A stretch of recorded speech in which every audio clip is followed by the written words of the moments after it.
I have to tell you, this week, I felt despair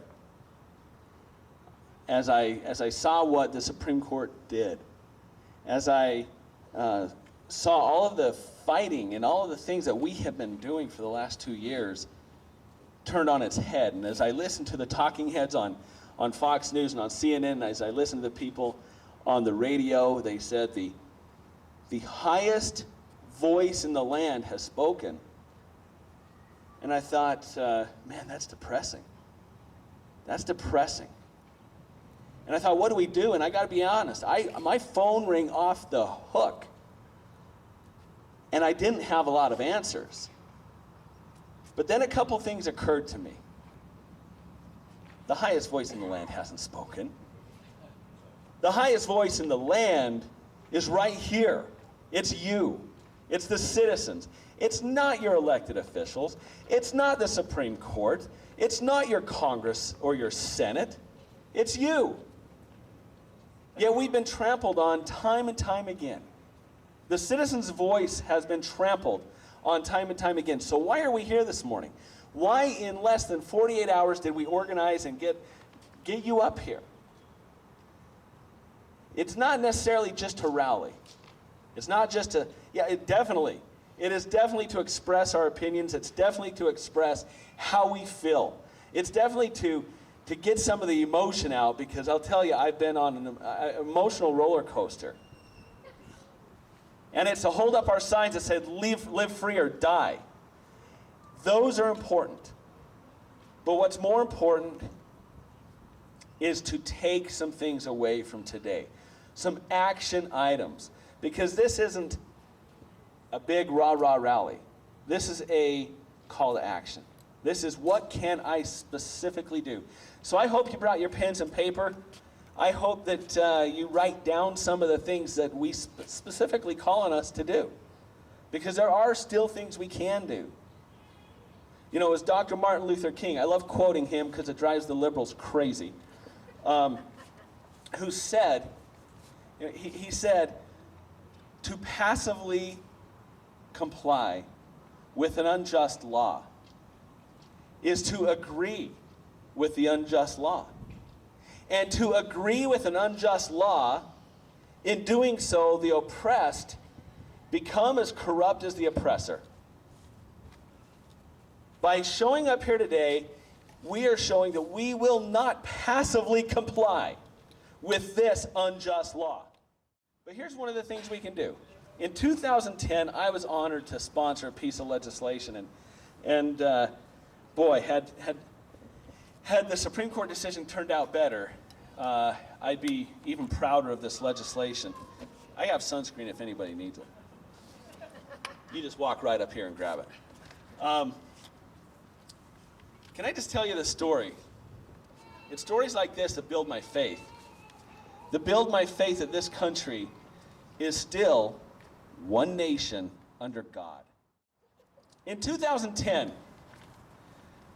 I worked with Chris Herod, Kent Sumption, and a couple others, and we drafted this piece of legislation. This little 4-page piece of legislation. It's called House Bill 67, HB 67. You want to remember that, because we're going to use this. We're going to use this as a tool. House Bill 67 said a couple things. But one of the things, it said that if Congress passes a health care takeover, if they pass a health care takeover, because they hadn't done it yet, it would not be recognized in the state of Utah. Okay, and you know, the liberals called it a worthless message bill. They said this bill's going to do nothing. This bill is worthless. It's absolutely going to have no effect. Well, we got it through. We got the votes. And at the exact same time, Congress passed Obamacare. Well, 26 states filed lawsuit against Obamacare in the Florida court. It's a lawsuit that went to the Supreme Court that was just ruled on.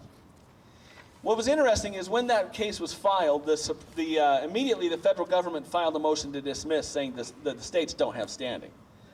There's certain people that have standing, individuals, maybe a couple businesses, but the states do not have standing in this case.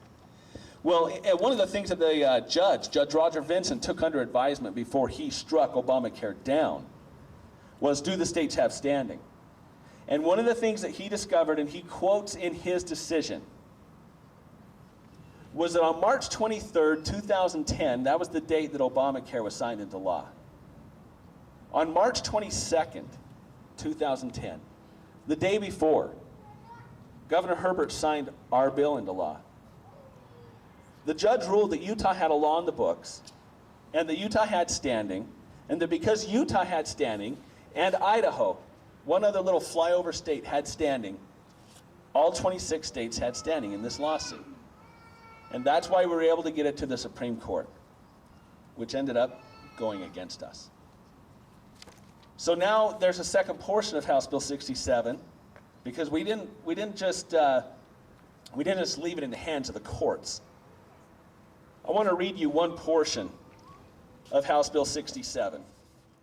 And Utah. This is Utah's law.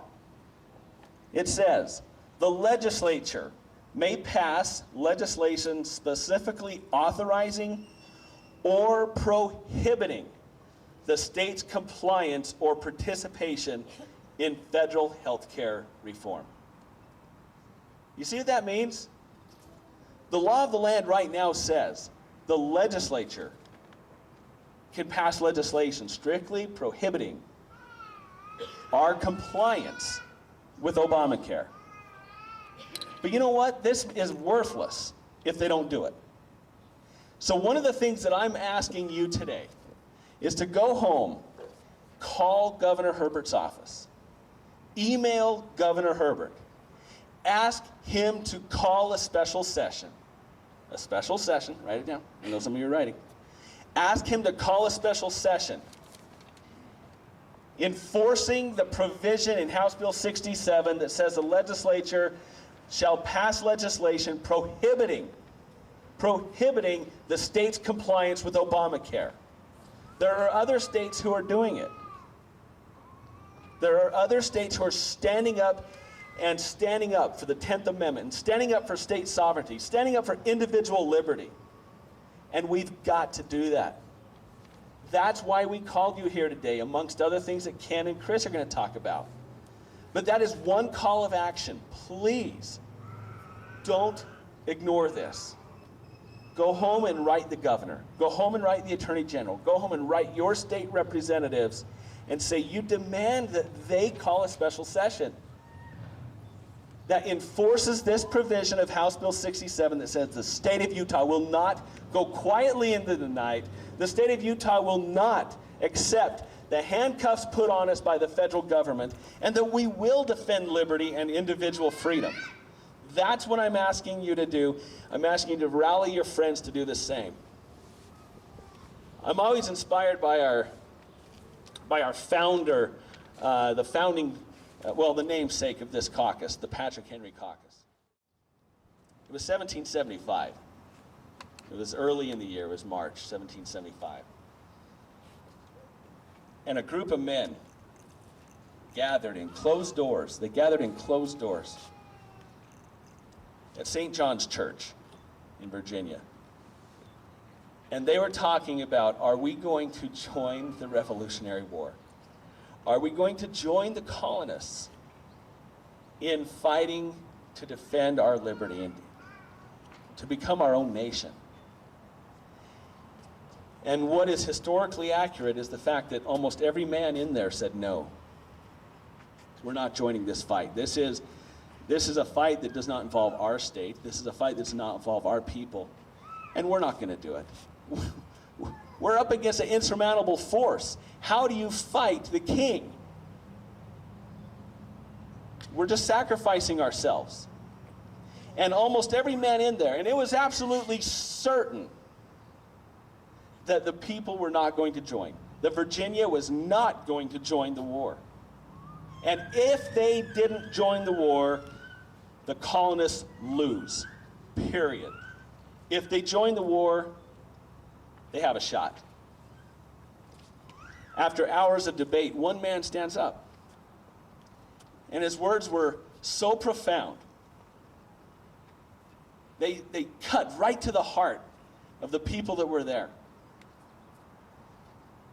They were so profound that the men in that church, after he was done speaking, stood and yelled, "To arms, men, to arms."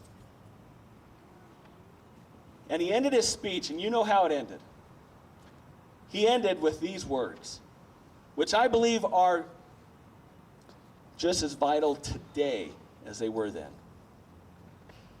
He stood, Patrick Henry, and said, "Is life so dear, or peace so sweet, as to be purchased at the price of chains and slavery?